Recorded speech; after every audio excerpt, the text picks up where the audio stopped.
Welcome, traveler. Tonight, you are about to discover why you probably would not last a single day in medieval times. At first, the medieval world seems almost magical.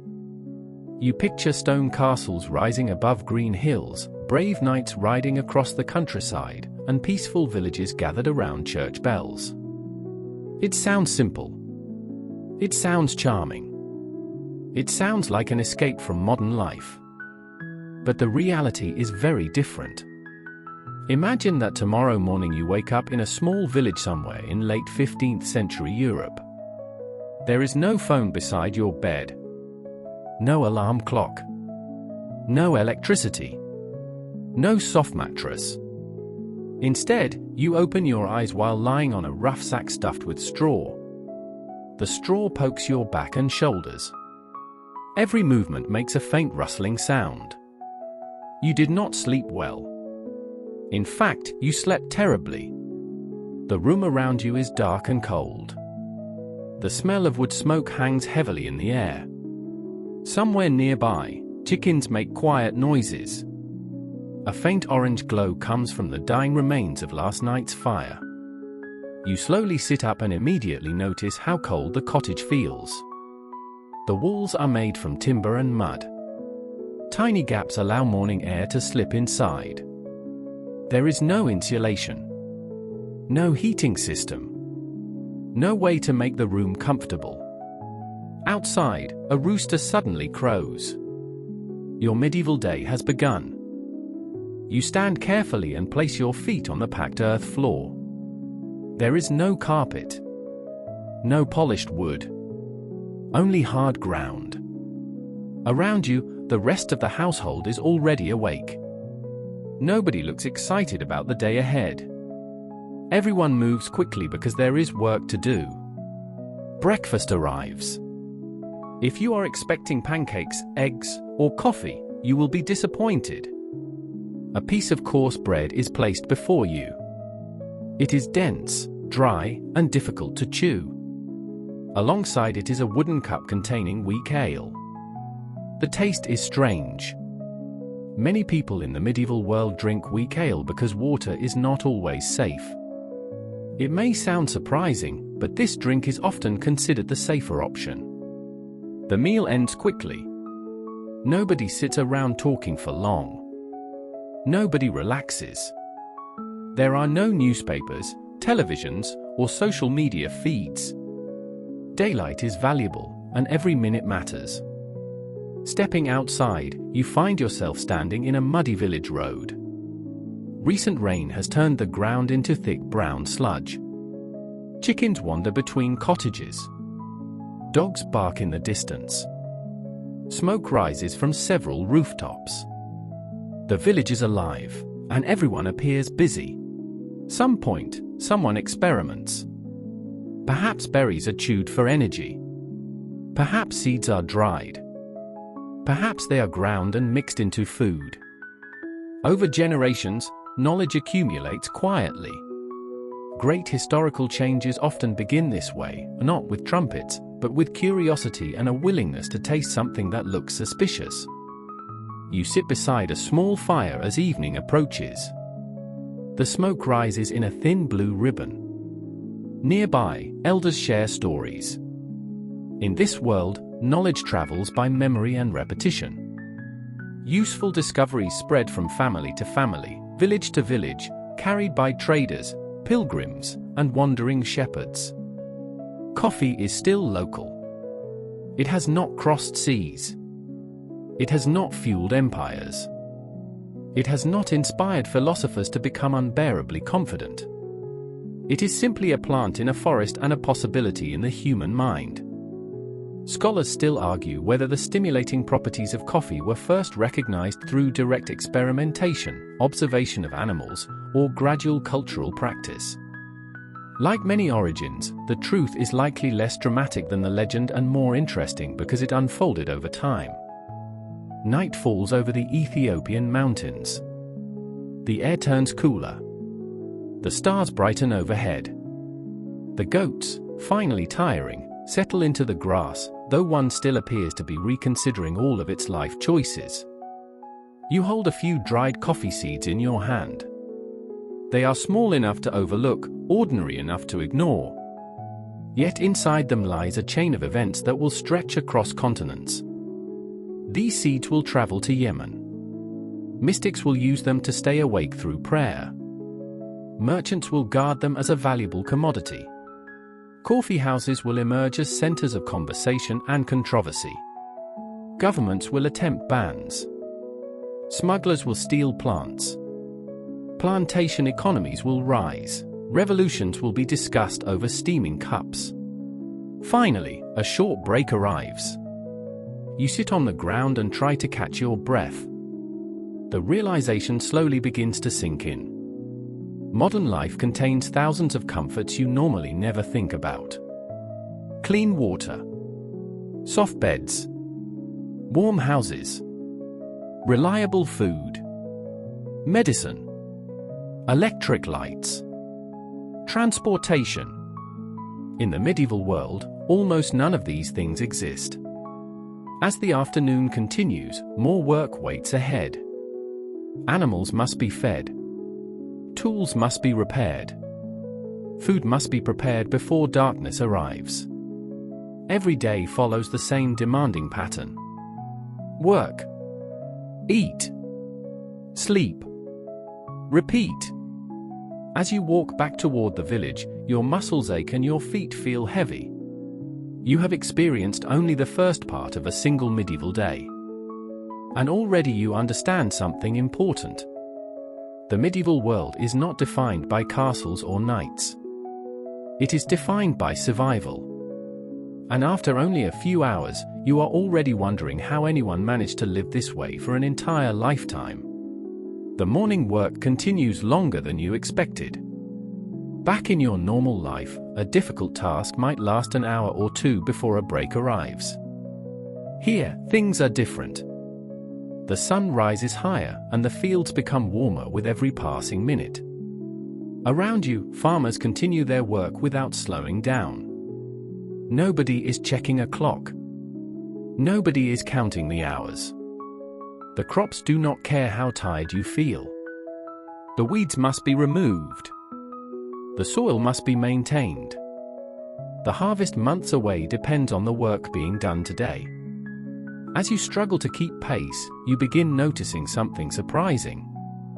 Almost every person in the village knows exactly what they're doing. Children help their parents. Teenagers carry tools and supplies.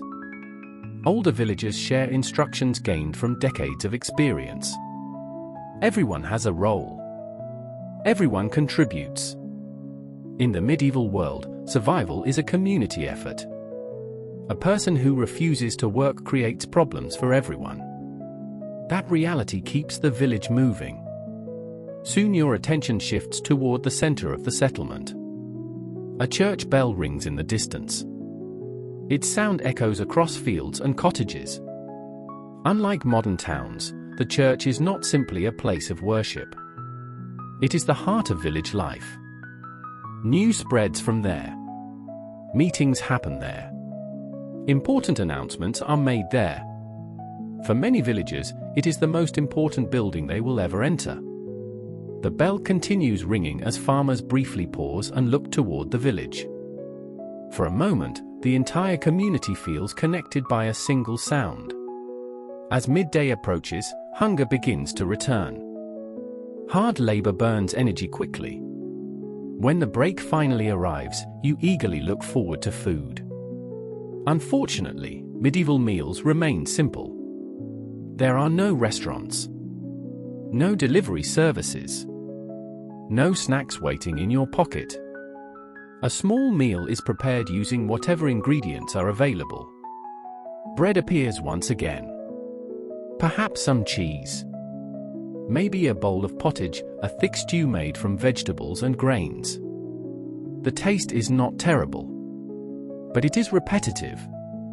You quickly understand why medieval people valued variety whenever they could find it. Fresh fruit may only appear during certain seasons. Meat is uncommon for ordinary peasants. Spices are expensive. Many meals look remarkably similar. Yet nobody complains. Food is food, and having enough to eat is never guaranteed. Nearby, villagers discuss the weather. At first this seems boring. Then you realize something important. Weather controls almost everything. Too much rain can destroy crops. Too little rain can destroy crops. A storm at the wrong time can ruin months of work. In the medieval world, the forecast is not a casual conversation. It is a matter of survival. After the meal, work begins again. Your muscles protest immediately. The soreness from the morning has become stronger. Yet the villagers continue as though nothing has changed. You start noticing their hands. Most are rough and calloused.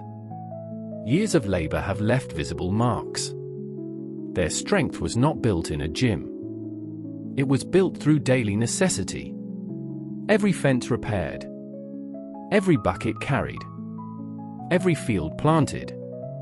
Every harvest gathered. Life itself serves as constant training. As the afternoon continues, a wagon arrives from a nearby settlement. People gather to watch.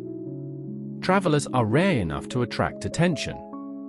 The wagon carries goods and news. News travels slowly in this world. There are no phones. No internet. No radio broadcasts. Information moves only as fast as people can travel. A story from another town might take days or weeks to arrive. A major event could happen many miles away without villagers learning about it immediately. For the first time, you appreciate how connected the modern world really is. The sun slowly begins moving toward the horizon. Long shadows stretch across the fields. Workers finally start gathering their tools. Relief spreads through your tired body. The day is ending. At least, the hardest part is. As villagers walk back toward their homes, smoke begins rising from cottage chimneys. Evening meals are being prepared. Children return from their tasks. Animals are guided into pens. The village settles into a slower rhythm. Yet there is still work to do.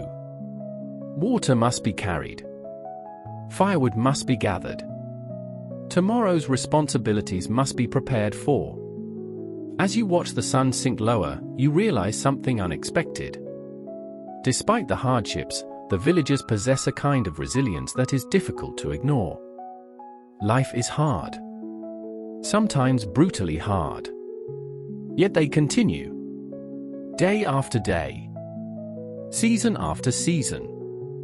Year after year. You have survived your first full day of labor. Barely. And as darkness approaches across the medieval countryside, you begin to understand why so few modern people would last very long here. The next morning arrives much sooner than you hoped. Your body is sore from yesterday's work. Your shoulders ache. Your back feels stiff. Even getting out of bed requires effort. Yet the villagers seem completely unsurprised. For them, soreness is part of life. Outside, the village is already awake. Smoke rises from cottage chimneys. Dogs bark in the distance. A cold morning mist hangs over the fields. As breakfast is served, you notice something troubling. The food supply seems limited. Nobody wastes anything. Not a crumb of bread. Not a spoonful of stew. Every piece of food matters.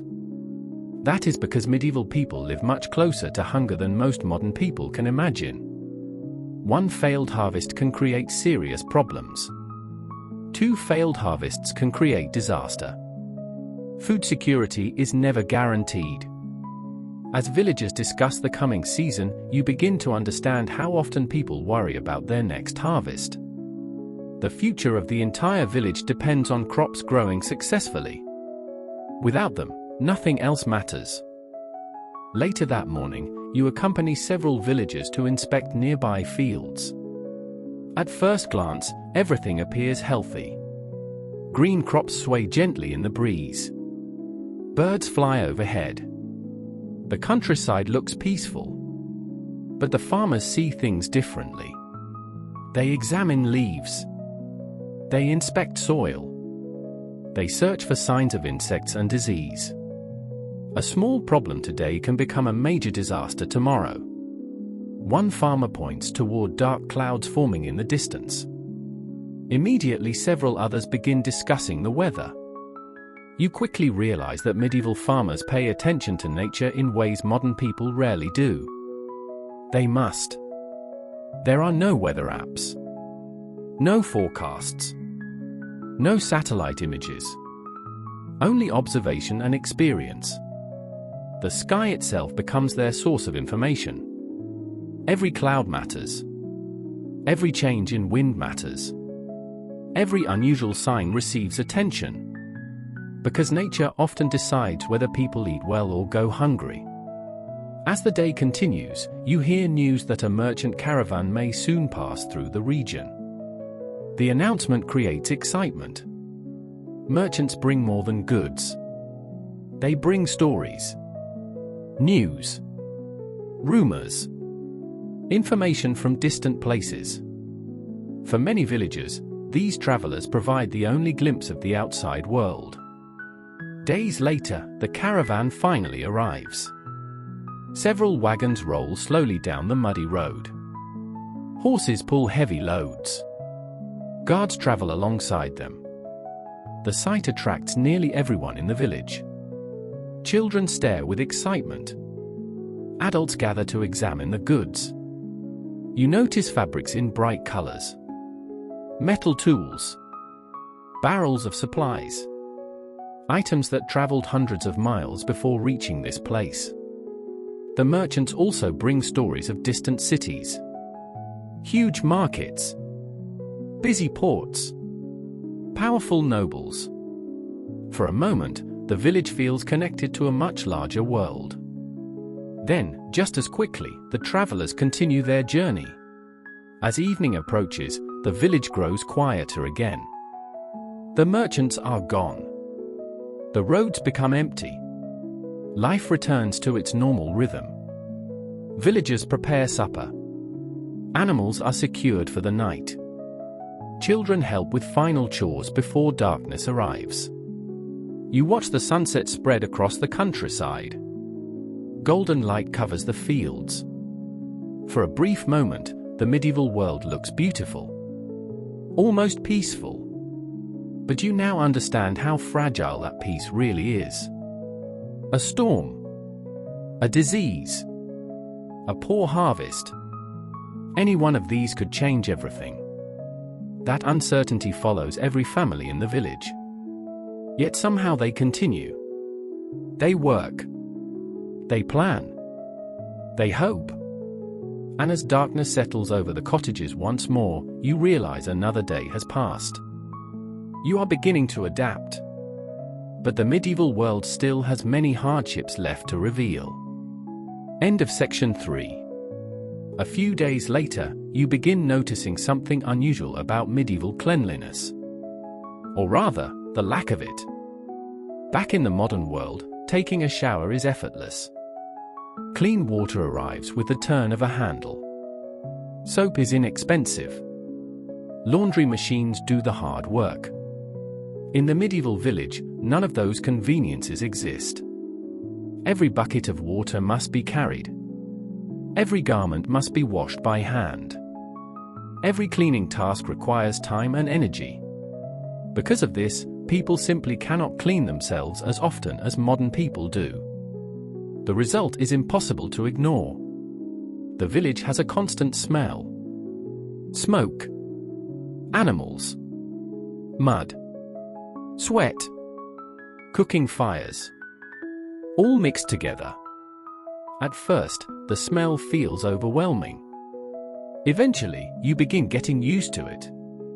Which may be the strangest part of all. The villagers hardly seem to notice it anymore. For them, this is normal life. For you, it is another reminder that medieval reality is far less glamorous than modern movies suggest. You step into a bustling coffee house near the Grand Bazaar. The room is warm and fragrant. Brass lamps cast soft golden light across painted walls. Cushions line the edges of the room. Men in flowing robes sit in groups, speaking in low voices. A storyteller recites epic tales. Two scholars debate astronomy. A merchant quietly calculates profits.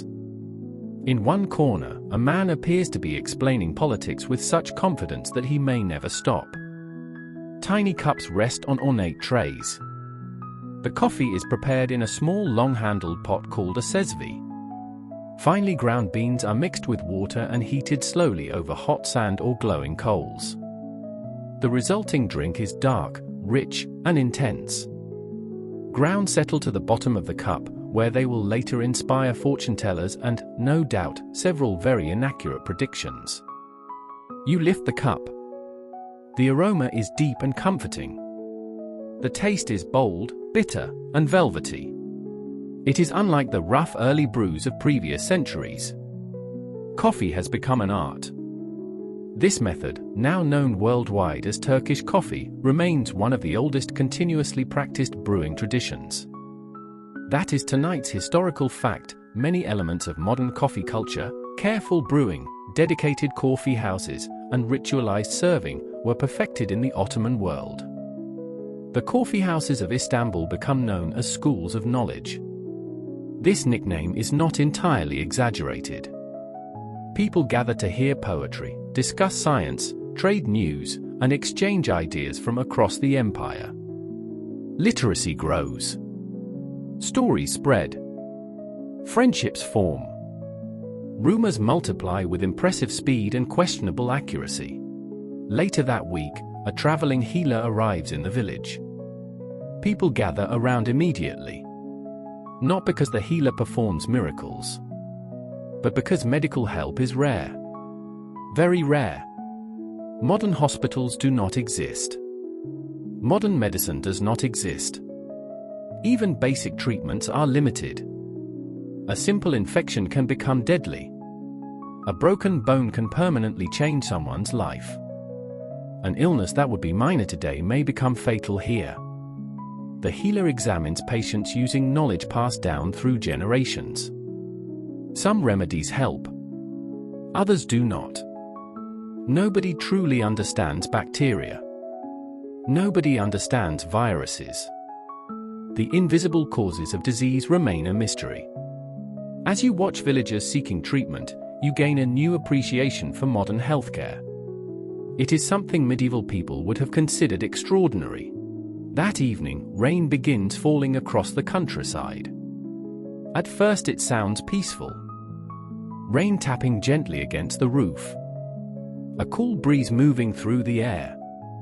Then the storm grows stronger. Wind shakes the cottage walls. Water leaks through parts of the roof. Mud forms outside almost immediately. By morning, the village roads have become difficult to cross. Travel slows. Work becomes harder. Everything feels damp. You quickly discover that weather affects nearly every aspect of medieval life. A storm is not merely inconvenient. It can disrupt entire communities. Yet once again, the villagers adapt. They always adapt. Because they have no other choice. As you watch grey clouds move across the sky, another lesson becomes clear. In the medieval world, nature is always in control. And humans spend their lives trying to keep up. End of section 4. From the great coffee houses of Istanbul, the story moves westward. Ships cross the Mediterranean. Caravans carry sacks through ports and warehouses. Diplomats return home with new tastes and stronger opinions. And Europe, which has already developed a considerable talent for importing fascinating things from elsewhere and then arguing intensely about them, is about to discover coffee. At first, the drink seems unusual. Europeans are accustomed to beer, wine, and ale as common beverages. Water in crowded cities is not always reliable, and fermented drinks are often safer and more familiar. Into this world arrives a dark, bitter liquid from the Islamic world, served hot and associated with merchants, scholars, and exotic trade routes. Reactions are mixed. Some people are intrigued. Some are suspicious. And some take one sip, make a face, and then immediately ask for another cup. You arrive in Venice in the early 17th century. The city rises from the water like a dream of stone and reflected light. Merchant ships crowd the canals. Warehouses overflow with silk, spices, and precious goods from the east. Traders in richly colored robes negotiate with the focused intensity of people who have spent their lives calculating profit margins. Among the imported luxuries is coffee. Venice becomes one of the first major European gateways for the beverage. In apothecaries and specialty shops, the beans are sold as an exotic medicinal substance.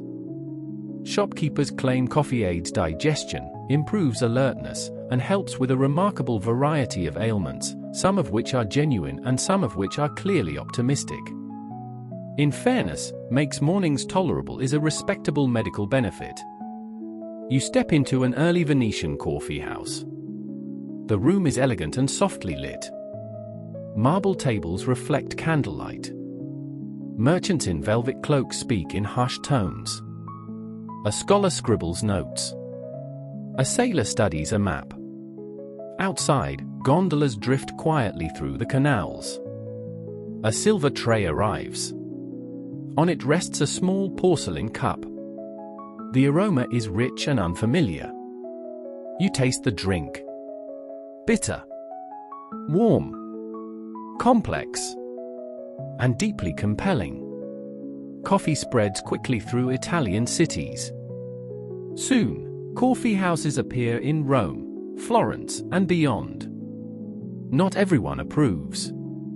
Because coffee originates in Muslim lands, some religious critics view it with suspicion. Stories later claim that certain church authorities considered whether the drink should be condemned. According to a famous tradition, Pope Clement VIII tasted coffee himself and found it so enjoyable that he allegedly declared it too good to leave to non-Christians alone. Whether every detail of this story is perfectly accurate matters less than the larger truth. Once influential Europeans tried coffee, widespread adoption became increasingly inevitable. As you explore the market, something becomes obvious. The medieval world is deeply divided by wealth. Some merchants wear fine clothing. Certain nobles arrive on horseback. Their garments are colorful and expensive. Meanwhile, peasants count every coin carefully. Most families possess very little money. Many transactions involve trading goods rather than spending coins. A sack of grain. A basket of eggs. A piece of cloth. Almost everything has value. You watch a farmer negotiate for a new tool. The discussion lasts several minutes. Every purchase matters. Making a poor decision can affect an entire household. The market reveals a reality often ignored in stories about medieval life. Most people are not wealthy. Most people struggle. And many live only one poor harvest away from hardship. As evening approaches, the journey home begins. The market slowly disappears behind you. The road feels longer on the return trip. Everyone is tired. The sun sinks lower. Shadows stretch across the countryside. Eventually, the familiar village appears in the distance. Smoke rises from cottage chimneys. Dogs bark near the entrance road. Children run between houses. For a moment, the place feels comforting. Not because it is luxurious. Not because it is easy. But because it is familiar. That night, while sitting beside a small fire, you think about everything you have seen. The medieval world is larger than you imagined. But it is also harsher. Every journey requires effort. Every purchase requires thought. Every day contains uncertainty. And still, the villagers endure. Tomorrow, new challenges will arrive. As they always do. End of section 5. By the 18th century, coffee is no longer a curiosity. It is a habit, a commodity, a daily ritual, and, perhaps most importantly, a companion to thought. Across Europe, the Enlightenment is unfolding. Scientists observe the natural world with new precision. Philosophers question old assumptions. Economists study trade and labor. Writers imagine better systems of government. Printers produce newspapers and books at astonishing speed. Ideas move through cities like sparks carried on the wind. And very often, those sparks are discussed over coffee. You step into a Parisian cafe on a cool evening in the mid-18th century. Candles glow in mirrored walls. Marble tables reflect flickering light. Waiters in crisp coats carry porcelain cups and silver pots. Outside, carriages rattle over cobblestones. Inside, voices murmur in French, rising and falling like a tide of elegant disagreement. At one table, two men debate whether reason should guide society. At another, a writer edits a satirical essay sharp enough to irritate at least three powerful institutions before breakfast.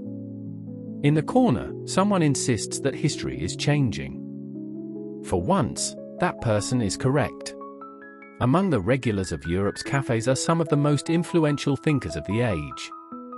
Voltaire reportedly consumed astonishing quantities of coffee, sometimes mixed with chocolate. Accounts differ on the exact number of cups, but all agree it was enough to make modern office workers feel seen. Denis Diderot labors over the monumental Encyclopédie, a vast attempt to gather and organize human knowledge. Jean-Jacques Rousseau reflects on society, liberty, and education. These thinkers do not owe their ideas to caffeine alone. Coffee does not compose philosophical treatises by itself. But it provides a setting, a place to think, a reason to gather, an excuse to remain awake just long enough to ask one more difficult question. You continue to Edinburgh, where the Scottish Enlightenment is flourishing. The air is cool and damp. Stone buildings line narrow streets. In taverns and coffee houses, scholars discuss economics, history, morality, and the nature of human society. David Hume speaks with calm skepticism. Adam Smith develops ideas that will shape modern economics. It is a remarkable scene. Concepts that will influence markets, governments, and universities are refined in rooms where cups are refilled and arguments continue well past sunset. This is tonight's historical fact. Coffee houses played a significant role in the intellectual networks of the Enlightenment by giving thinkers regular spaces to meet, debate, and exchange ideas. In London, scientists gather at coffee houses before and after meetings of the Royal Society. Experiments are described. Observations are challenged. Wild hypotheses are proposed. Some transform science. Others are gently set aside, much like an oversteeped pot. You sit at a wooden table while rain taps against the windows. A natural philosopher sketches planetary motions. A mathematician fills a page with symbols. A printer folds the latest newspaper.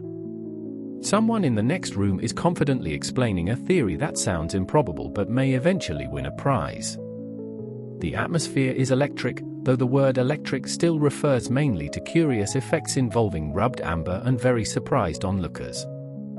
Coffee encourages a new rhythm of life. Mornings begin earlier. Work extends longer. Attention becomes more disciplined. The change is subtle but widespread. For centuries, many Europeans commonly consumed beer or ale throughout the day. Coffee offers another option, one associated not with relaxation, but with alertness. The transition does not happen overnight. Human habits rarely do. But over time, coffee becomes linked with punctuality, calculation, and concentrated effort. Merchants balance ledgers. Scientists record measurements. Writers revise manuscripts. Students underline passages they will later pretend they fully understood. In all these quiet moments, coffee stands nearby. There is something comforting about this continuity. Whether in an Ottoman coffee house, a Parisian cafe, or a modern kitchen before sunrise, the experience is familiar. A warm cup. A sharper mind. The sense that thought itself has become slightly easier to hold. As the century progresses, the ideas discussed in cafes begin reshaping the world. Revolutions are imagined. Constitutions are drafted. Economic systems are debated. Libraries expand. Universities grow. The consequences are profound. Yet the scene remains wonderfully ordinary. A table. A lamp. A few pages. The aroma of roasted beans. And a group of people trying, as humans always have, to understand how the world works. Night deepens over Europe. Candles burn lower. The streets grow quiet. Inside the cafes, the final cups are poured. Pens scratch across paper. Arguments soften into reflection. The great questions of the age linger in the warm air. And somewhere in the background, coffee waits patiently for the next generation of thinkers to arrive. By the 18th century, Europe has developed an insatiable appetite for coffee. Merchants cannot import enough. Ports overflow with sacks of beans. Coffeehouses remain crowded from dawn until late evening. And governments begin asking a simple question. What if we could grow coffee ourselves? This thought appears practical. It will also reshape tropical landscapes across the globe. For many years, Yemen had guarded its coffee monopoly carefully. But no monopoly lasts forever when enough ambitious botanists, sailors, and empire builders decide they would very much like a living plant. The Dutch East India Company is among the first to succeed. Coffee seedlings are cultivated in colonial gardens on the island of Java. The climate is ideal. Volcanic soil nourishes the shrubs. Seasonal rains arrive on schedule. And coffee flourishes. Soon, a cup of Java becomes a lasting nickname for coffee itself. The French follow. Legend tells of a young naval officer, Gabriel de Clew, who carries a precious coffee seedling across the Atlantic to Martinique. During storms, pirate threats, and shortages of fresh water, he reportedly shares his own ration with the plant. Few acts in history have demonstrated such devotion to agriculture. The seedling survives. From it, millions of coffee trees eventually spread through the Caribbean and Latin America. The Portuguese expand cultivation in Brazil. The Spanish plant coffee in Central and South America. The British experiment in their colonies. One species from the forests of Ethiopia now circles the globe. But this expansion carries a darker history. Large coffee plantations depend heavily on enslaved labor and coercive colonial systems. Across the Americas, countless people are forced to plant, tend, harvest, and process the crop under brutal conditions. The morning comfort enjoyed in distant cities is often built upon suffering hidden far from the cup. This is an essential part of coffee's story. History is rarely only soothing. Yet even within this complexity, the plant continues its quiet growth. Rows of glossy shrubs cover hillsides. White flowers bloom with a fragrance like jasmine. Green cherries ripen to yellow and then deep red. Workers pick each fruit by hand. The cycle repeats, season after season. The coffee tree does not know who owns the land. It simply responds to rain, soil, and sunlight. And humanity, for better and worse, builds vast systems around it. After the service ends, people do not immediately return home. Instead, the churchyard becomes a gathering place. Neighbors exchange news. Families talk with friends. Children play nearby. Important announcements are shared. In many ways, the church serves as the village's social center. You begin realizing how isolated medieval communities can be. Without modern communication, opportunities to gather become extremely important. The church helps strengthen those connections. It gives people a place to meet, share concerns, and support one another. For a brief time, the hardships of daily labor seem less overwhelming. Laughter appears. Conversations continue. The village feels united. Moments like these are rare but meaningful. As evening approaches, families slowly return to their homes. The church bell rings one final time. Its sound fades into the distance. You spend the rest of the evening thinking about what you observed.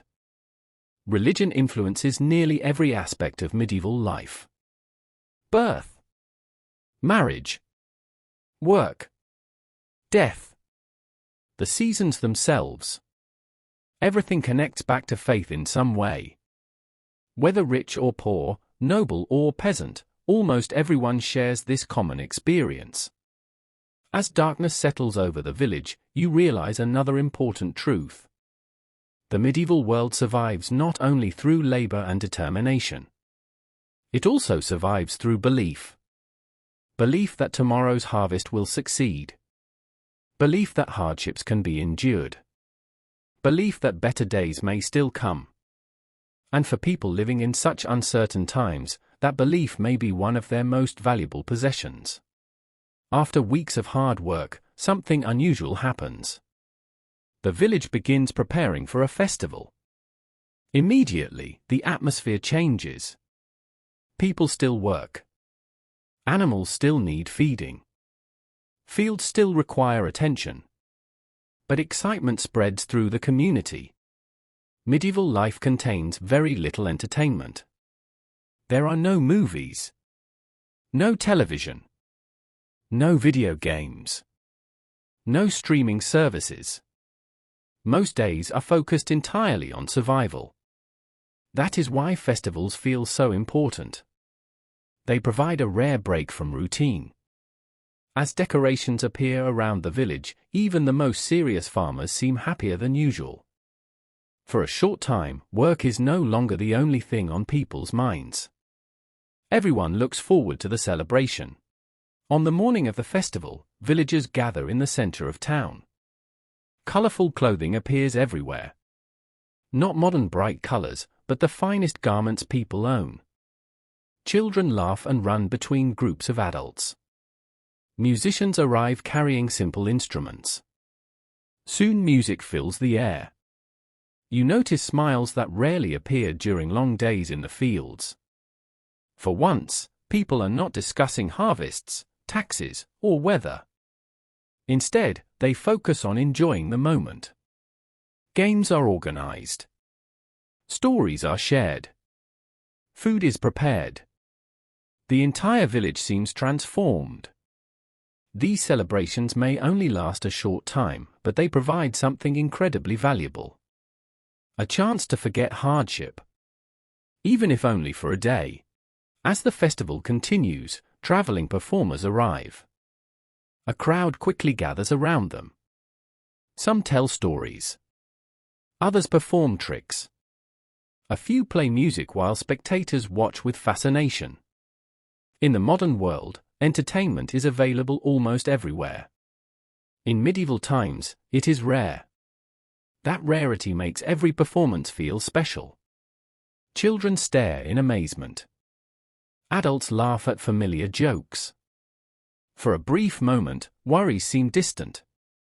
No one knows when the next celebration will occur. That uncertainty makes the experience even more meaningful. Memories created during festivals often remain with people for years. As evening approaches, fires are lit around the village. Families gather together. Music continues beneath the darkening sky.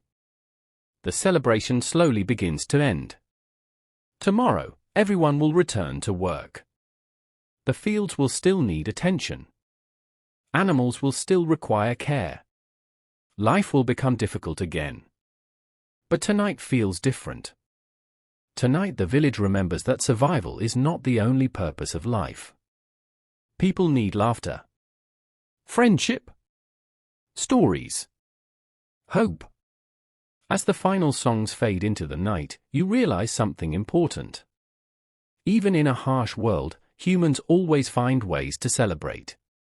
And perhaps that ability is one of the reasons medieval communities managed to endure so many hardships. End of section 8. Not long after the festival, you receive a rare opportunity.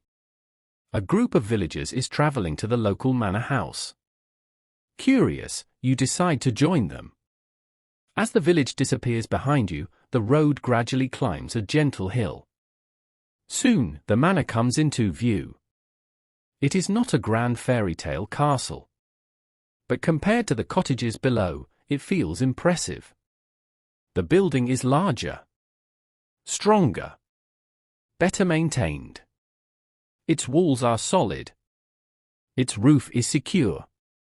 Its surroundings are carefully managed. The difference between peasant life and noble life becomes immediately obvious. While villagers struggle daily for survival, the lord enjoys comforts few peasants will ever experience. For the first time, you see the physical symbol of medieval power standing before you. As you approach the manor grounds, workers move about carrying supplies. Servants handle daily tasks. Stable workers care for horses. Messengers arrive with news from nearby regions. The estate functions almost like a small village of its own. Inside, the contrast becomes even clearer. Furniture is finer. Food is more plentiful. Clothing is better made. Life here is not free from problems, but it is undeniably more comfortable. The lord's family rarely worries about where tomorrow's meal will come from. Peasants cannot say the same. You begin understanding why social class plays such a powerful role in medieval society. The gap between rich and poor is enormous. And for most people, there is very little chance of crossing it. During your visit, you observe how the lord manages his lands. Representatives discuss harvests. Workers report on repairs. Messengers deliver information from surrounding villages. The lord's responsibility extends far beyond his household. His wealth depends upon productive farms and stable communities. When crops fail, everyone suffers. Even nobles. Though usually not as severely as peasants. The medieval world is connected through a web of obligations. Farmers work the land. Lords provide protection and administration. At least in theory. Reality is often more complicated. Some lords are respected. Others are feared. Much depends on the individual. For ordinary villagers, however, challenging authority is rarely an option. As evening approaches, you leave the manor behind. Walking back toward the village, you cannot stop comparing the two worlds. One world is built upon privilege. The other upon labor. Yet both depend upon each other. Without farmers, nobles lose wealth. Without protection, villages become vulnerable. The relationship is imperfect and often unfair. But it shapes medieval life from top to bottom. By the time the village appears on the horizon, another lesson has become clear. The medieval world is not one single experience. A noble's life and a peasant's life can feel like entirely different realities.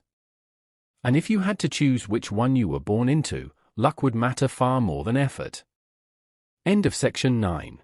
A few weeks later, you witness another side of medieval life. Justice. At first, the word sounds reassuring. After all, every society needs rules. Every community needs order. But medieval justice is very different from what you are accustomed to. One morning, news spreads throughout the village. A man has been accused of stealing grain. People quickly gather near the center of the settlement. Everyone wants to know what happened. The accused stands before local officials. His expression is tense. The villagers watch carefully. In a small community, reputation matters a great deal. Trust is essential for survival. Anyone accused of theft risks losing more than property. They risk losing the respect of their neighbors. And in medieval life, that can be devastating. You quickly realize that justice here is not always about discovering the truth. Sometimes it is about preserving order. As the hearing continues, you notice how different the process feels. There are no modern courts. No forensic investigators. No surveillance cameras. No detailed legal protections. Evidence often depends upon witnesses and local testimony. People rely heavily on what others claim to have seen. Rumors can become powerful. Sometimes dangerously powerful. The outcome of a case may depend on social status as much as facts. A respected villager often receives more trust than someone with a poor reputation. That reality makes accusations especially serious. The medieval legal system varies from region to region. Some communities are stricter than others. Some lords are fair. Others are not. Much depends upon who holds power. For ordinary people, challenging authority remains extremely difficult. Most simply accept the decision and move on. Punishments can also be surprisingly harsh. A fine may be imposed. Property may be confiscated. Public humiliation is common. Sometimes offenders are placed where everyone can see them. The goal is not only punishment. It is deterrence. Officials want others to think carefully before breaking the rules. In a world with limited resources, crimes affecting food or property are taken very seriously. A stolen sack of grain can threaten an entire family's survival. That makes certain offenses far more significant than they might appear. As you observe the proceedings, you begin appreciating how much modern legal systems have evolved. They are far from perfect, but they provide protections that medieval villagers could barely imagine. Rights that many people today consider normal simply do not exist here. By evening, the crowd disperses. The case is finished. Life returns to normal. Farmers head back to their fields. Children continue their chores. Animals still need feeding. The village moves forward. Yet the event remains on your mind. Justice in medieval times is often swift. Sometimes fair. Sometimes unfair. But always powerful. The experience reminds you of another important lesson. Life here depends heavily on community opinion. People know each other. They watch each other. And they remember what happens. As darkness settles across the village, you reflect on everything you have learned so far. The medieval world may appear simple from a distance. But the closer you look, the more complex it becomes. And many of its challenges are only beginning to reveal themselves. A quiet return to the highlands. Now, as this long journey draws to a close, you return in your mind to the Ethiopian highlands where the story began. The air is cool again. Mist drifts across the mountains. Grass bends gently in the dawn wind. Wild coffee shrubs grow beneath the forest canopy exactly as they have for thousands of years. The berries are small and red. The leaves are dark and glossy. Nearby, goats graze with the same serene indifference to global trade, economic theory, and international cafe culture. One pauses to look at a coffee branch with suspicious interest. Some traditions never fade. You sit quietly beside the shrubs. The world feels very still. Across centuries, coffee has traveled from forest to monastery, from port to palace, from coffee house to laboratory, from plantation to kitchen table. It has fueled prayers, poems, scientific discoveries, revolutions, and ordinary mornings. It has accompanied merchants, mystics, philosophers, and students. It has been praised, taxed, banned, smuggled, cultivated, industrialized, and endlessly discussed. And through all of this, the plant itself has remained wonderfully simple. A small tree. White flowers. Red fruit. 2 seeds hidden inside. The first sunlight touches the leaves. Birdsong rises in the distance. The goats wander slowly through the grass. Somewhere, on another continent, a kettle begins to hum. A cup is prepared. A familiar aroma fills the air. And without thinking too much about it, someone takes the first sip of the day. They are connected, in a quiet and invisible way, to these mountains, to these forests, to these seeds, to this long human story of curiosity and wakefulness. The wind moves softly through the branches.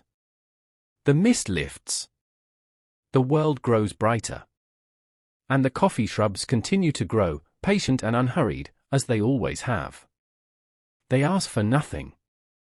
They promise only a small gift. Warmth.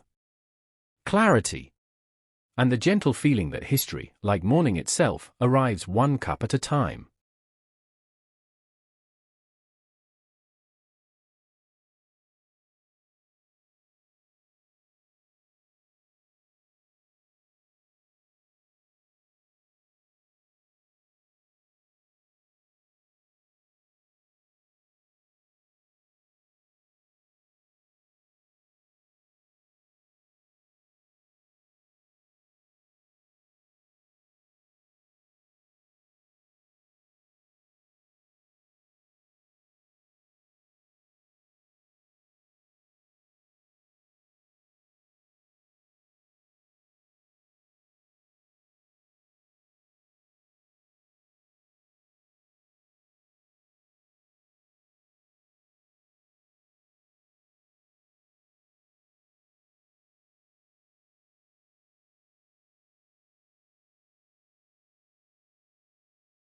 You begin noticing how easily illness can spread.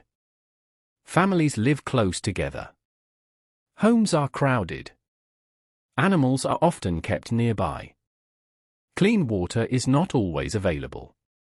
Hygiene standards differ greatly from the modern world. Under these conditions, diseases find many opportunities to move from person to person. The villagers do what they can. They care for relatives. Prepare remedies. Offer support.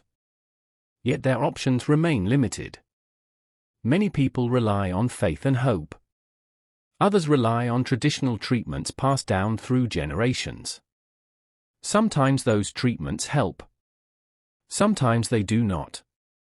The outcome often feels uncertain. And uncertainty is one of the most difficult parts of medieval life. Fortunately, after several difficult weeks, the illness begins fading. Most villagers recover. The worst fears never become reality. Life slowly returns to normal. But the experience leaves a lasting impression. Everyone understands how close they came to a larger crisis. The event serves as a reminder. In medieval times, danger does not always arrive carrying a sword. Sometimes it arrives quietly. Invisible. Unexpected. A cough. A fever. A wound that refuses to heal. As you sit beside the evening fire, you reflect on how vulnerable people truly are in this world. Without modern medicine, even ordinary sickness can become a serious threat. And you are beginning to understand why medieval life demanded not only hard work, but also constant resilience. You wake before sunrise in a city that never fully sleeps. Outside the window, the streets are dark blue with early morning rain. Apartment lights flicker on one by one across distant buildings. Somewhere below, a delivery truck rattles through empty intersections. A train hums faintly in the distance. And in kitchens, cafes, gas stations, office towers, and quiet homes across the planet, coffee is already being prepared. The world now runs on schedules so demanding that entire industries begin before dawn. Bakers knead dough beneath fluorescent lights. Nurses finish overnight shifts beneath humming hospital ceilings. Students stare at glowing screens while insisting they are absolutely not tired. Office workers sit silently in kitchens waiting for caffeine to perform what many consider modern medical miracles. The smell of coffee drifts through apartments and subway platforms like a universal signal that another day has begun. You step into a small cafe where warm yellow light spills onto wet pavement. Inside, the espresso machine hisses like a tiny steam engine. Cups clink softly. A sleepy barista moves with the practiced rhythm of someone who has already made 40 drinks before sunrise. This is one of the strange realities of modern coffee culture. Millions of people now rely on a plant first noticed in the forests of Ethiopia to function inside glass towers filled with spreadsheets and emails. History has a sense of humor. As the day continues, you observe several treatments. Herbal mixtures are common. Certain plants are believed to reduce pain. Others are used to treat fevers or stomach problems. Warm compresses are applied to injuries. Rest is frequently recommended. Interestingly, some medieval remedies contain ingredients that modern science later proves useful. Others are completely ineffective. The challenge is that nobody truly understands why some treatments work and others fail. The human body remains full of mysteries. Without laboratories or modern research, healers must rely heavily on trial and error. Patients often place great trust in them, because trust itself can provide comfort during difficult times. And comfort is something every sick person needs. Yet coffee also creates pause. Even hurried people slow down briefly while preparing it. Beans ground. Water heated. Steam rising. Silence waiting. For all the speed of modern life, coffee rituals still ask humans to stop for a moment and breathe. Perhaps that is one reason the drink endured for so long. Outside, dawn gradually brightens the streets. The rain eases. Traffic thickens.